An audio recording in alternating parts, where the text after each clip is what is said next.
Which golf ball should you be using? It's a question that not many of us know the answer to. So today we set out to find which one is going to work best for you. We've got 18 balls here, Lewis. 18 dozen. And we're going to be going through putter, wedge, 7-iron, into driver, giving you all the numbers, and this is how we're going to do it. Okay, so actually testing the golf balls, it's not an easy thing to do. We started off on the putting green. We did. And then worked our way up the bag. So why is it important to start with a putter with a golf ball? You've got to get the ball that feels right for you. Also acoustically as well. I think if you find something which you get good feedback off of, that feels and rolls quite nicely off the putter, that is massively important, even just to start on the putting green. You're right, that is very important, because if you don't like the way a ball looks and feels, it's never going to be good for you on the greens. No, it's not. So in the budget category, Yes. which we're looking sort of under £35 a dozen, you've gone looks and feel, top of the range, Wilson Duo Soft. Now this is interesting because there's alignment systems going on here, and it's quite a soft golf ball as well. Yeah, world's softest golf ball. But surprisingly, it has a really nice acoustic to it. Yes, it does come off the putter, but it has a bit of feedback off it as well, which I actually really liked. I could tell if I'd hit one maybe a little bit too strong, a little bit too short, if I'd hit it off the toe, if I hit it off the heel. Not only that, it obviously has that 360 alignment around it as well, which was really nice, which makes it easier to line up your putts. Yeah, you're holding a lot of putts for that. Yeah, so that's good. it was good. It was nice. That's why I like that one. Then the premium, so this is money no object, best golf balls that you can get, each brand. Money's no object. You've gone with a brand I think I'm aware of, Titleist Pro V1. And what did you like about these ones? I mean, Tileist just know what they're doing when it comes to a golf ball. It's consistent. It's got that kind of medium kind of feel to it. It comes off soft, the feedback's great, but the consistency as well, it's just class. If it's a golf ball I was to kind of drop and hit on the putting green, like straight away I would just gravitate towards that, because I just like the sound and the feel of it straight away. It's just great, and it looks great too. Excellent.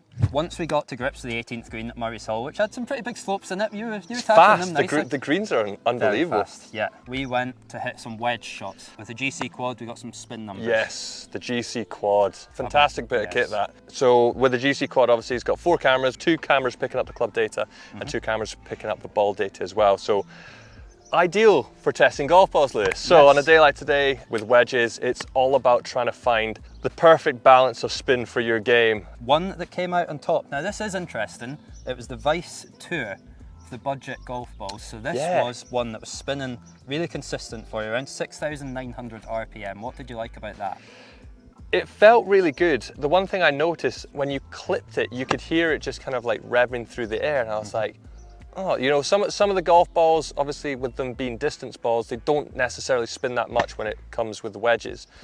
But this was different. This kind of came off, and it really did have some great spin off it. It surprised me a lot, and fair play to Vice. They were really impressive on the spin numbers. Premium golf balls, you're expecting a lot of spin here, and we did get that, some really high spin numbers overall. We saw quite a difference between budget and premium balls. This is probably the biggest factor where we could see that. We'll see the numbers at the end. Coming out on top here, spinning around 7,500 RPM. It was the Titleist Pro V1 once again. What a surprise. Now, interesting, looking at the wedge spin numbers here, they're almost identical through the shots that you hit. Really impressive. But yeah, no, again, going from that consistency standpoint, even from the putter, when you're hitting it, like even I maybe caught 1 or 2 off the heel or off the toe, but the spin numbers didn't really differ too much.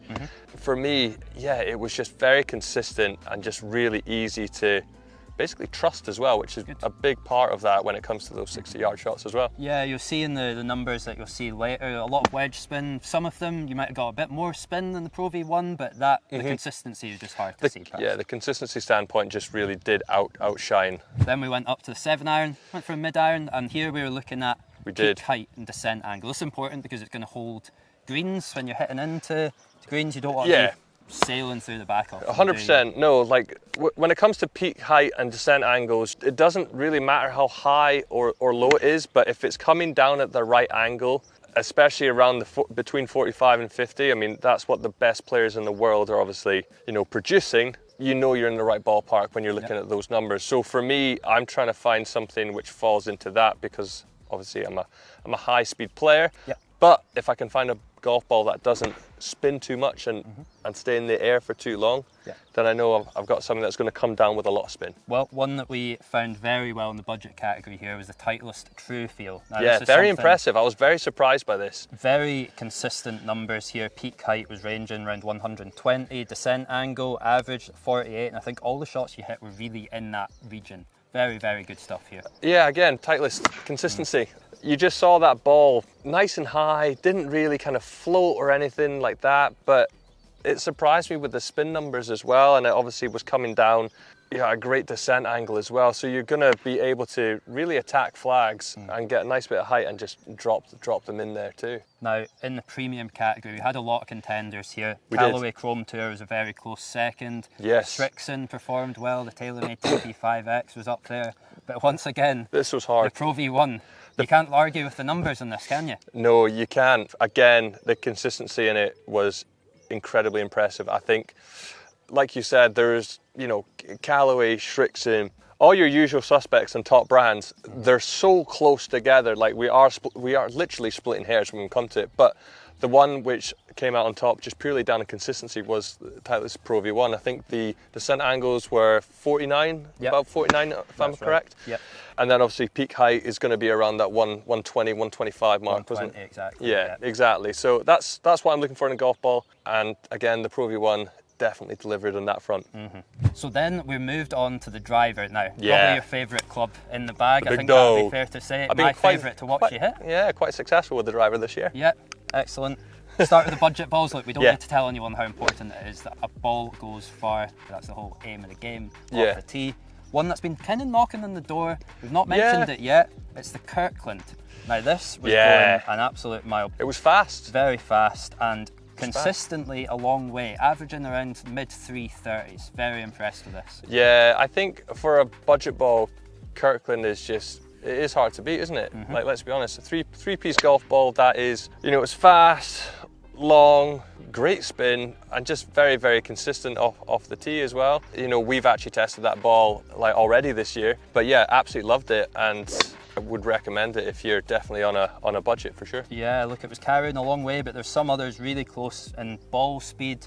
Seed Country Mile was impressive in this category. Great name for a golf ball. As you'd expect, you'd want that one to go far. Yeah. Country Mile, Titleist True Feel did well this, 199 ball speed, it was close. Vice Tour did very well at 199 ball speed as well. Wilson Duo Soft 199. Yeah. There's a lot of balls really performing well in this category. Yeah, which is good to see. It is splitting hairs though when you're coming to it, because obviously there's so many different balls that spin slightly differently, maybe a little bit higher in flight as well. But when it comes down to that carry distance, that's where it matters most. Exactly.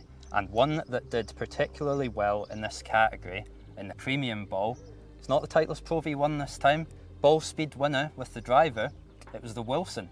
Now you really liked this ball. We took it out, the putting green, you said you loved the way it looked. It's performed very solidly through the bag, but you did have some really long shots of this. What did you like about the Wilson staff?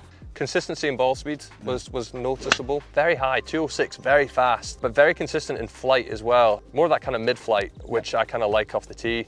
It only pipped the Pro V1 by 1 mile an hour, and let's be honest, again, it's so close with some of these brands, but at the end of the day, it does come down to, preference and personal preference in that as well. And every golfer is different, and everyone wants to find something slightly different as well. But it wasn't the longest, was it? No, well, I was going to say the Callaway Chrome Tour, incredibly long off the tee here, averaging in the mid 360s, which is incredible. Like, your ball speed was similar, but something about this ball just made it carry so far. Yeah, it had a really nice kind of like high launch, kind of low spin characteristic to it. Wasn't the firmest in feels, but it did travel. And like you said, it wasn't quite as fast as your Wilson staff, but the flight through the air, it really did just want to go, and it just felt like it stayed in the air for a long time. It was very, very impressive.